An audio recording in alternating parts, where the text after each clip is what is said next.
بھائی نے سوال کیا کہ ایک شخص سے کوئی وہ جو ہے انڈیا سے جو ہے حج کو پیدل جا رہا ہے تو اس کا کیا معاملہ ہے؟ دیکھیے، سب سے پہلی چیز یہ کوئی مطلوب چیز نہیں ہے، یہ خواہ کے اپنے نفس کو ظلم ہے، اس کی ضرورت ہی نہیں۔ شاید غالباً جامع ترمذی کی روایت ہے، نبی اکرم صلی اللہ علیہ وسلم کو بتایا گیا کہ خاتون ہے، اس نے ایک نظر مانگی ہے، اور نظر یہ مانگی ہے کہ وہ مدینہ سے مکہ پیدل جائیں گے حج کے لیے۔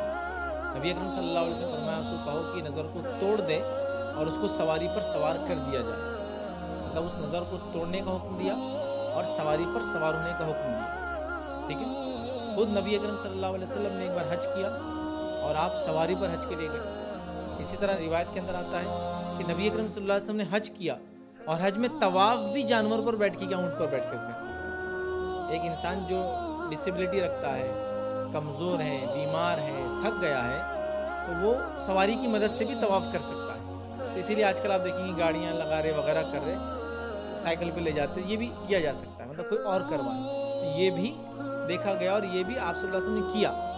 تو آپ صلی اللہ علیہ وسلم نے، جیسا کہ آپ نے بیان کیا کہ لوگ بول رہے ہیں کہ جتنا پیدل چلیں گا اتنا اجر ملے گا، نبی اکرم صلی اللہ علیہ وسلم نے اپنے طواف کے لیے بھی جانور کو استعمال کیا۔ اگر اس کا ثواب زیادہ ہوتا تو آپ ضرور بولتے تھے کہ طواف میں مجبوراً کر رہا ہوں، تم لوگ پیدل کیا کرو، اس کا زیادہ ثواب، حج کو پیدل آیا کرو۔ اور اگر یہ ہوتا ثواب زیادہ تو میں سمجھتا ہوں سارے کے سارے صحابہ جب بھی حج کو جاتے تو مکہ سے مدینہ کتنا دور ہے؟ انڈیا سے سعودی کے مقابلے میں بہت کم ہے نا، کیوں نہیں وہ پیدل جا کے کرتے تھے؟ اور ان کے لیے کیا مشکل تھی؟ وہ تو کافی سخت، جس کو کہتے ہیں سفر کی عادی تھے اور بہت سخت مصیبتوں اور مسائل کو جھیلنے کی عادی تھی، مزاج میں تھا ان کی ماشاءاللہ، یہ تو نہیں کیا۔ تو یہ کوئی افضل نہیں ہے۔ ہاں، جس زمانے میں جس زمین پر آپ تھے اور جانے کا ایک ہی طریقہ ہے وہ پیدل، تو آپ ویسا بھی کر سکتے ہیں۔ جیسا مثال کے طور پر ایک ملک ہے، وہ بول رہا ہے کہ بھائی حج کو جانا ہے تو کسی کو پیدل کے علاوہ اجازت نہیں دے سکتے، تو تب ہم بول سکتے ہیں کہ پھر اب یہ لوگ مجبور ہو گئے بیچارے، وہ بھی جس میں طاقت ہے، صلاحیت ہے تو آئے، نہیں تو اللہ ان کو چلو ان کی نیتوں کے مطابق اجر دے گا، ان کے لیے ہم کہیں گے کہ ان کو کرنے کی ضرورت نہیں، سمجھے آپ؟ تو ایک الگ مجبوری والی کیفیت ہو سکتی ہے، لیکن ایسا کوئی انسان خاص نکلے، امت یہ سمجھے کہ یہ افضل کام کر رہا ہے، یہ کوئی افضل کام نہیں کر رہا ہے، یاد رکھیے۔ تو پیدل جانا کوئی افضلیت کا حامل نہیں ہے۔ ہاں، نماز وغیرہ کے لیے مسجد جو پیدل جاتے ہیں اس کا اپنا ثواب ہے۔ تو میرا اس میں رائے یہ ہے کہ ایسے شخص کا کام ہے اپنی نظر کو توڑ دے۔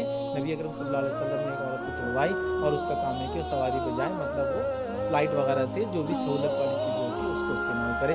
اس طرح سے نفس پہ ظلم کر کے جانے کی کسی انسان کو ضرورت نہیں ہے، یہ مطلوب بھی نہیں ہے، اور ایسا عبادتوں میں خامخواہ مشقت اٹھانے کی ضرورت بھی نہیں ہے۔ میں عائشہ فرماتی ہے نبی اکرم صلی اللہ علیہ وسلم کو جب دو آپشن دیے جاتے ہیں آپ کبھی بھی آسان آپشن کو آپٹ کرتے تھے، تو لہٰذا آپ کو اگر آپشن ہے فلائٹ سے آپشن ہے، ابھی جہاز پانی کے جہاز سے تو انہوں نے بند کر رکھا ہے، فلائٹ سے آپشن ہے، تو آپ کیوں نہیں جا رہے تھے اس کو؟ یہ آسان آپشن ہے۔ آپ پیدل جانے میں کوئی سیف بھی نہیں ہو رہا پیسہ، سستا بھی نہیں پڑ رہا ہے، وہ جان کا خطرہ اور جوخم بھی آپ خامخواہ لے رہے، وار زون سے گزرنا پڑے گا، فارسٹ سے گزرنا پڑے گا، بارڈرز خامخواہ کراس کرنا پڑے گا، لیگیلٹیز کے ایشوز آنے والے ہیں، رسک ہے نا، کیوں رسک لینے کا جب آرام سے ساری چیزیں ہو سکتی؟ تو آسانی یہی ہے کہ آپ فلائٹ سے جائیں، فلائٹ سے آئے۔ تو میں ایسی گزارش کروں گا جو بھی لوگ ایسے عزم کرے، ارادہ کرے، ارادہ چھوڑ دیں، اور اگر کر لیا ہے کسی نے تو وہ توڑ کے اس منت توڑنے کا جو کفارہ ہوتا ہے وہ ادا کرے، اور جو سہولت والا راستہ ہے فلائٹ وغیرہ سے وہاں سے جائے۔ یہ سب چیزوں کی کوئی ضرورت نہیں ہے، اور کمیونٹی کا اور امت کا کام بھی نہیں کہ ایسی چیزوں کو بڑھاوا دیں۔